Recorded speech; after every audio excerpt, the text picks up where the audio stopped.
રાજ્ય સરકારના super speciality project હેઠળ રાજ્યમાં સૌપ્રથમ સુરતની નવી સિવિલ હોસ્પિટલમાં અદ્યતન કેથેટરાઇઝેશન લેબોરેટરી સેવાની શરૂઆત કરવામાં આવી છે. નવી સિવિલના ન્યુરોલોજી અને રેડિયોલોજી વિભાગ દ્વારા શરૂ કરાયેલ કેથ લેબ હેઠળ માથાથી પગ સુધીની વિવિધ રક્તવાહિનીઓનું નિદાન અને સારવાર કરવામાં આવશે.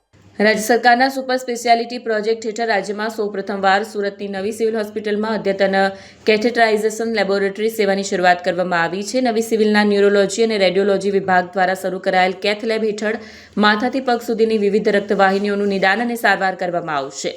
અંદાજિત ₹12 કરોડના અદ્યતન બાયપ્લેન મશીન દ્વારા એન્જિયોગ્રાફી, એન્જિયોપ્લાસ્ટી, સ્ટેનિંગ અને પેસમેકર ઇમ્પ્લાન્ટેશન કે જે માટે ખાનગી હોસ્પિટલોમાં ₹5 થી 50,000નું શુલ્ક લેવામાં આવે છે તે સારવાર અહીં નિઃશુલ્ક આપવામાં આવશે. આ વિશે વધુ જણાવતા સુરત નવી સિવિલના સુપ્રિન્ટેન્ડન્ટ ડોક્ટર ધારિત્રી પરમારે કહ્યું કે રાજ્ય સરકારના સુપર સ્પેશિયાલિટી પ્રોજેક્ટ હેઠળ નવી સિવિલ ખાતે ન્યુરોલોજી અને યુરોલોજી વિભાગ કાર્યરત થઈ ચૂક્યો છે, ત્યારે કેથ લેબ સાથે ઇન્ટરવેન્શનલ રેડિયોલોજીની સેવા શરૂ કરાઈ છે.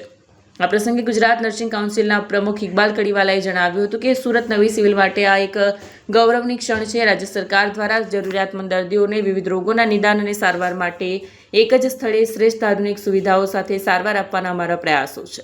નવી સિવિલ ખાતે કેથ લેબનો પ્રારંભ વેળાએ RMO doctor Kirtan Nayak, interventional neurologist doctor Prayag Makwana, radiology વિભાગના professor doctor Purvi Desai, intervention radiologist doctor Hiren Rathod, nursing superintendent Nirja Patel, વિવિધ ટેકનિશિયન સહિતની સમગ્ર ટીમ અને મેડિકલ સ્ટાફ ઉપસ્થિત રહ્યા હતા.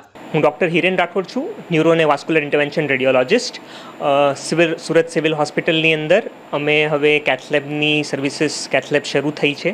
તો એના લાભ અર્થે હવે પેશન્ટને એન્જિયોગ્રાફી અને ન્યુરો અને વાસ્ક્યુલરની બધી પ્રોસિજરો આપણે ત્યાં સિવિલની અંદર થઈ શકશે.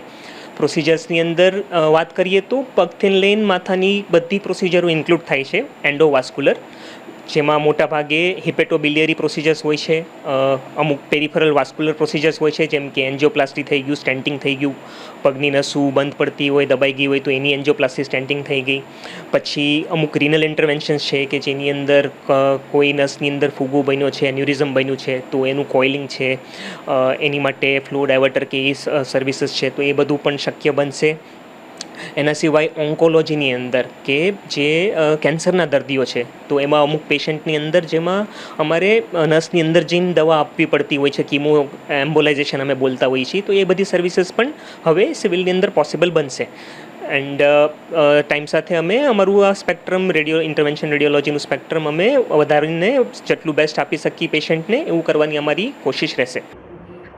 આપણે ત્યાં PMSSY સ્કીમ હેઠળ એક કેથ લેબ મશીન પ્રાપ્ત થયેલું હતું, જે ખૂબ જ અદ્યતન છે. લગભગ 12 કરોડના ખર્ચે સિમેન્સ કંપનીનું DSA સહિતની તમામ સુવિધાઓ સાથેનું એક કેથ લેબ ઇન્સ્ટોલ કરવામાં આવેલ છે, જેના કાર્ડિયાક યુઝ માટે UN મહેતા સાથે કોલેબોરેશનથી આગળ વધવાનું છે. પરંતુ નોન કાર્ડિયાક કેસ કે જેમાં બ્રેઇનમાં એન્જિયોગ્રાફી કરવાની હોય, લિમ્બમાં એન્જિયોગ્રાફી કરવાની હોય તો એને માટે જરૂરી જે ટેકનિકલ સ્ટાફ છે એમાં ઇન્ટરવેન્શનલ રેડિયોલોજિસ્ટ અને ઇન્ટરવેન્શનલ ન્યુરોલોજિસ્ટ આપણી પાસે ઉપલબ્ધ હોય એ સેવાઓ ગઈકાલે કાર્યરત કરી છે. પ્રથમવાર 2 એન્જિયોગ્રાફી કરવામાં આવી છે, એક બ્રેઇનની કરી છે અને એક લોઅર લિમ્બની કરી છે. અને રાજ્ય સરકાર અને કેન્દ્ર સરકારના સહયોગથી આ આપણને સફળતા પ્રાપ્ત થઈ.